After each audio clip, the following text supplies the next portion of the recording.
Semoga yang subscribe diberikan rezeki melimpah dari jalan tak terduga. Dan yang like komen, dimudahkan jalannya menuju surga di hari akhir nanti. Siapa yang tak mendengar nama Qorun? Qorun adalah seorang sosok kaya raya di zaman Nabi Musa, tapi namanya melegenda hingga sekarang. Kisahnya diabadikan dalam Al-Quran, bahkan menjadi peribahasa atau ungkapan di masyarakat guna menggambarkan seseorang yang mirip dengan tabiatnya atau menisbatkan harta yang ditemukan terpendam dalam tanah sebagai harta Qorun. Qorun adalah miliarder kaya raya yang hidup sejaman dengan Nabi Musa. Saking kaya rayanya, Qorun setiap kali keluar dari rumahnya, ia didampingi dengan 300 pelayan laki-laki dan 300 pelayan perempuan. Qorun juga dikawal oleh 4.000 pengawal yang diiringi 4.000 binatang ternak, ditambah 60 ekor unta yang khusus membawa kunci-kunci gudang penyimpanan harta kekayaannya itu. Itu dilakukan semata-mata sebagai bentuk kesombongan bahwa dialah manusia paling kaya, paling terhormat, dan memiliki pengikut setia. Ia merasa lebih mulia dibandingkan Nabi Musa alaihissalam. Orang-orang tentu saja akan penasaran seberapa banyak harta kekayaan Qorun jika pengawal dan pembawa kunci gudang kekayaannya sebanyak itu. Lalu berapakah harta yang dimiliki Qorun yang disimpan dalam gudang-gudangnya tersebut? Sebelum saya melanjutkan, dimohon untuk menonton video ini sampai selesai supaya tidak ada kesalahpahaman dalam memahami isi cerita, serta mohon bantu channel ini semakin berkembang dengan cara tekan subscribe dan silahkan tinggalkan like serta komen positifnya. Semoga dukungan pemirsa Risalah Kehidupan bernilai pahala dan menjadi wasilah dimudahkannya segala urusan pemirsa sekalian. Pemirsa Risalah Kehidupan, di zaman sekarang banyak orang yang mengistilahkan rezeki yang tak terduga dengan istilah harta Qorun. Lalu dari manakah sumber harta kekayaan Qorun yang sangat luar biasa itu? Serta di manakah Qorun dan hartanya ditenggelamkan? Siapakah Qorun dan bagaimana kisahnya dengan Nabi Musa? Qorun merupakan kaum Nabi Musa alaihissalam. Disebutkan oleh Ibnu Jurayj, nama lengkap Qorun adalah Qorun ibnu Yashar, ibnu Qahis, ibnu Lawi, ibnu Yakub. Ia merupakan putra paman atau sepupu Nabi Musa alaihissalam. Pasalnya, Nabi Musa alaihissalam sendiri adalah putra Imron, sedangkan Imron adalah putra Qahis. Dengan kata lain, Qorun masih satu kakek dengan Nabi Musa alaihissalam, yakni kakek Qahis. Ia adalah umat Nabi Musa yang taat. Tidak hanya memiliki banyak harta, Qorun juga termasuk orang yang cerdas dan berilmu. Ia menguasai ilmu duniawi dan ilmu ukhrawi, dan tercatat bahwa Qorun adalah ahli di bidang kimia. Dirinya tercatat sebagai ahli kitab Taurat setelah Nabi Musa. Kepandaian Qorun dalam ilmu agama membuat dirinya sering disebut dengan ilmu nawir atau orang yang memberi cahaya dan penerangan. Suaranya terkenal merdu dalam membaca kitab Taurat. Selain itu, Qorun juga lihai dalam berbisnis. Ia mengetahui trik investasi yang menguntungkan serta jalur perdagangan internasional yang strategis di zamannya. Kekayaan Qorun begitu banyak sebagaimana tercatat dalam surat Al-Qasas ayat 76. Sesungguhnya Qorun termasuk kaum Musa, tetapi dia berlaku aniaya terhadap mereka. Kami telah menganugerahkan kepadanya pembendaharaan harta yang kunci-kuncinya sungguh berat dipikul oleh sejumlah orang-orang yang kuat. Dalam riwayat Khaisamah disebutkan, untuk mengangkut kunci gudang kekayaan Qorun dibutuhkan 60 bigol atau sejenis kuda kecil.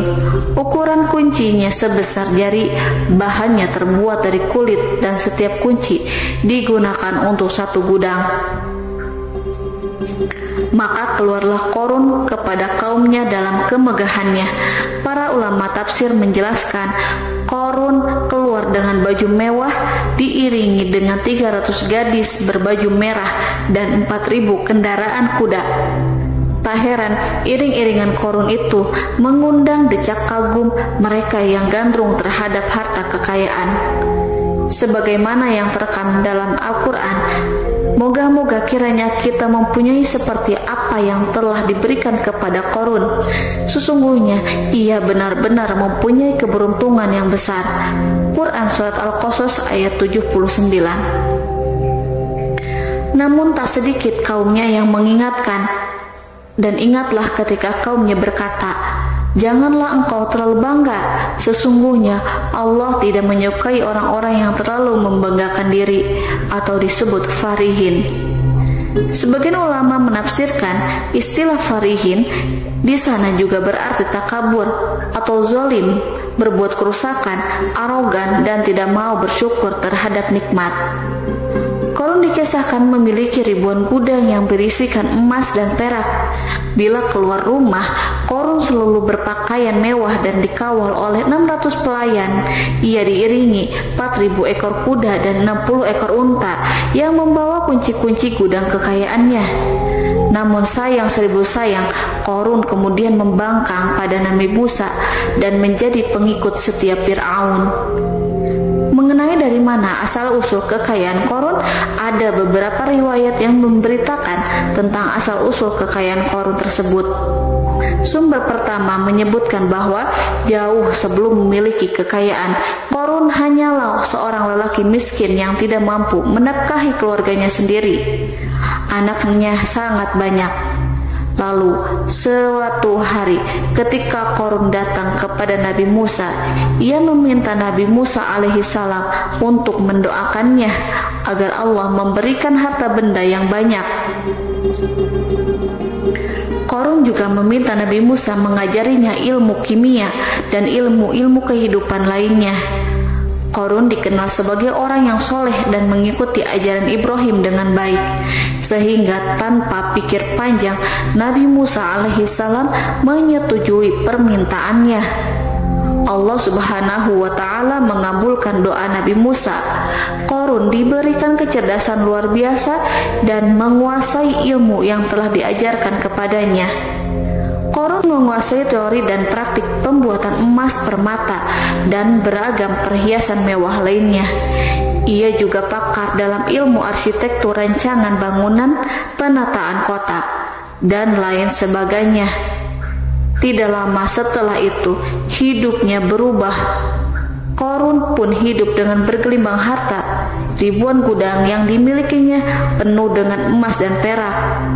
Namun sayangnya, keberuntungan yang didapatkannya membuatnya gelap mata. Korun mulai hidup dengan penuh pamer, keangkuhan, dan penuh kesombongan. Kekayaan yang telah diberikan oleh Allah Subhanahu wa Ta'ala membuatnya lupa dengan Sang Maha Pemberi. Korun merasa lebih terhormat dan mulia dibandingkan Nabi Musa.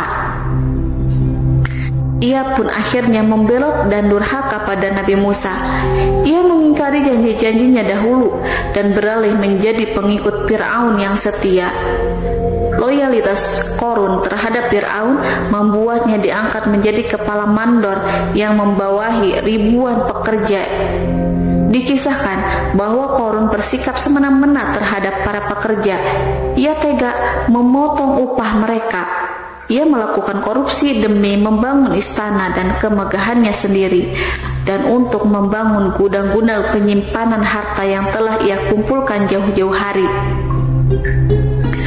Ketika datang perintah zakat, Nabi Musa alaihissalam pergi menemui Korun dan memerintahkannya mengeluarkan zakat sebesar 1 dinar dari setiap 1000 dinar, 1 dirham dari setiap 1000 dirham, 1 kambing dari setiap 1000 kambing, dan seterusnya.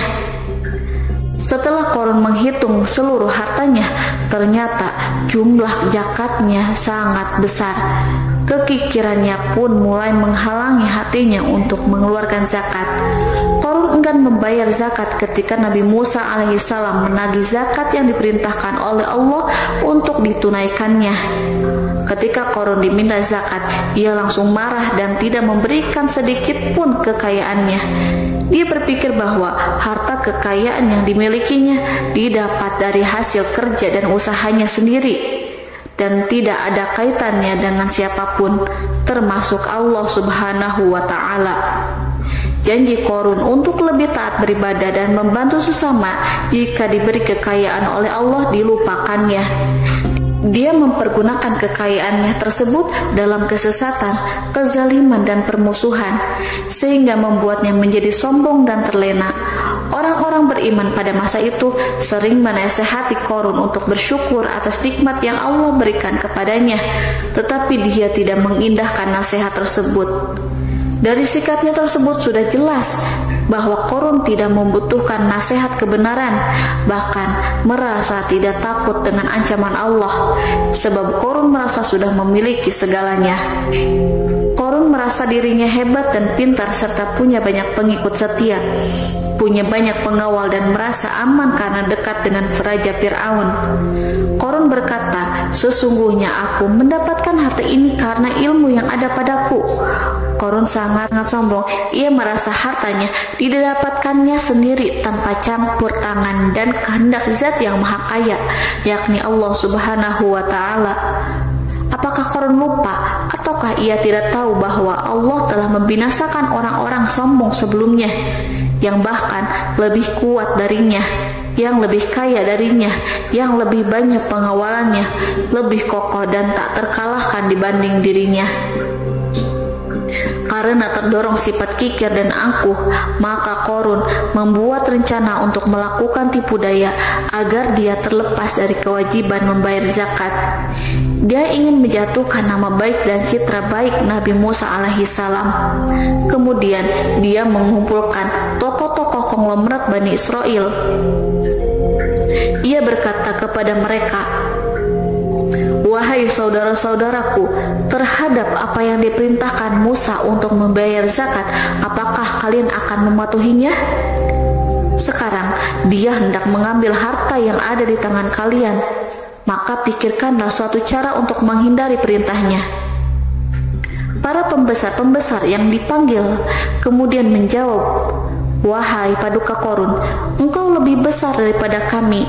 Kami akan melakukan apapun yang kau inginkan." Qorun pun berkata, "Datangkanlah kepadaku wanita cantik. Aku akan memberinya hadiah besar jika ia berhasil menggoda dan memfitnah Nabi Musa." Ketika wanita cantik yang diinginkan datang, Qorun memberikan kepadanya uang muka sebagai jaminan. Ia akan membayarkan seluruh yang dijanjikan ketika berhasil menjalankan misinya. Bukan hanya itu, Qorun pun berjanji akan menjadikan wanita ini sebagai istrinya. Dan keesokan harinya, Qorun mengumpulkan Bani Israel. Setelah itu, Qorun menghadap kepada Nabi Musa seraya berkata, "Orang-orang menanti kedatangan Anda, sampaikanlah saran dan nasihat kepada mereka." Nabi Musa kemudian keluar dari rumahnya. Ia mulai menyampaikan nasihat pada umatnya. Di antara nasihatnya, beliau berkata, "Barang siapa yang mencuri, aku akan memotong tangannya. Barang siapa yang memfitnah, aku akan mencambuknya sebanyak 70 kali. Barang siapa yang tidak mempunyai istri dan dia berbuat zina, maka aku akan mencambuknya sebanyak 70 kali. Adapun barang siapa yang memiliki istri dan dia berbuat zina, aku akan rajam dia sampai mati." Qorun kemudian berkata, "Apakah ini juga berlaku untuk Anda jika Anda sendiri yang berbuat zina? Apakah Anda akan menerima hukumannya?" Kemudian Nabi Musa menjawab, "Ya, meskipun saya sendiri yang melakukannya." Maka kemudian Qorun memanggil wanita yang telah dibayarnya. Wanita itu berdiri di depan Nabi Musa dan Bani Israel yang telah berkumpul. Dia mengaku sedang hamil karena telah berhubungan badan dengan Nabi Musa. Maka marahlah Nabi Musa atas fitnah kejam yang diarahkan kepadanya. Kemudian Nabi Musa melakukan sholat 2 rakaat, lalu mendatangi wanita itu dan menyumpahnya agar mengatakan siapa yang menyuruhnya. Wanita itu menjadi ketakutan. Ia gemetar di depan Nabi Musa dan dia mengaku bahwa yang menyuruhnya adalah Qorun. Lalu wanita itu bertaubat dan meminta maaf kepada Nabi Musa. Seketika Nabi Musa bersujud seraya berdoa kepada Allah untuk menimpakan azab kepada Qarun. Allah memberi wahyu kepada Nabi Musa bahwa bumi telah dijadikan tunduk kepada perintah Nabi Musa. Kemudian Nabi Musa berkata kepada bumi, "Wahai bumi, telanlah Qarun beserta kekayaannya, habiskanlah semua." Kala itu Allah menurunkan wahyu kepada Nabi Musa alaihissalam untuk memerintah bumi apapun yang diinginkannya. Begitu Nabi Musa alaihissalam datang dengan wajah sangat marah, barulah Qarun merajuk, "Wahai Musa, sayangilah aku." Sementara Nabi Musa alaihissalam tak bergeming. Beliau lantas berkata pada bumi, "Wahai bumi, ambillah mereka." Seketika rumah Qarun mulai bergetar. Qarun dan antek-anteknya mulai dibenamkan hingga bagian lututnya. Rumahnya ikut turun sedalam lutut. Qarun kembali merajuk, "Sayangilah aku Musa." Rumahnya kembali berguncang. Kini Qarun dan kawan-kawannya kembali terbenam hingga bagian pusar. Demikian pula rumahnya. Qarun terus merajuk, "Wahai Musa, sayangilah aku." Sementara Nabi Musa alaihissalam kembali meminta bumi, "Wahai bumi, ambillah mereka." Rumah Qarun berguncang lagi, sementara Qarun dan kawan-kawannya terus terbenam hingga bagian tenggorokannya. Demikian pula rumahnya. Qarun lagi-lagi menjerit, "Wahai Musa, sayangilah aku." Namun Nabi Musa alaihissalam tak bergeming. Beliau terus meminta bumi menelannya, hingga akhirnya Qarun dan kawan-kawannya hilang seluruhnya di telan bumi. Tak lama setelah itu Allah pun berkata, "Wahai Musa, apa yang membuatmu bersikap demikian? Padahal demi kemuliaanku, andai dia Qarun berdoa kepadaku, niscaya aku akan rahmati. Maka kami benamkan dia beserta rumahnya ke dalam bumi, maka tidak ada baginya satu golongan pun yang akan menolongnya selain Allah, dan dia tidak termasuk orang-orang yang dapat membela diri." Quran Surat Al-Qasas ayat 81. Lalu di manakah lokasi ditenggelamkannya Qarun beserta harta bendanya? Konon berdasarkan kepercayaan beberapa masyarakat setempat, Qarun ditenggelamkan di sekitar sungai atau danau Moris yang terletak di kota Fayum, negara Mesir. Qarun konon mendirikan istana dan di tempat itu pula ia ditenggelamkan. Dahulu Qarun berkeinginan membangun sebuah istana, namun tidak diizinkan oleh Fir'aun jika istana itu dibangun di samping istana Fir'aun. Terlebih Qarun juga tidak ingin membangun istana di tengah pemukiman Bani Israel yang terletak di tanah Jasan. Fir'aun pun memberikan tanah di wilayah Fayum. Kemudian di tepi sungai Fayum inilah Qarun membangun istananya yang megah dan di dalamnya membangun Al-Kunuz atau gudang penyimpanan harta berisi emas dan perak. Salah satu bukti arkeologis yang dapat dijumpai di lokasi tersebut adalah runtuhan bangunan yang diduga sebagai tempat tinggal Qarun yang berjarak sekitar 2 km dari Danau Qarun.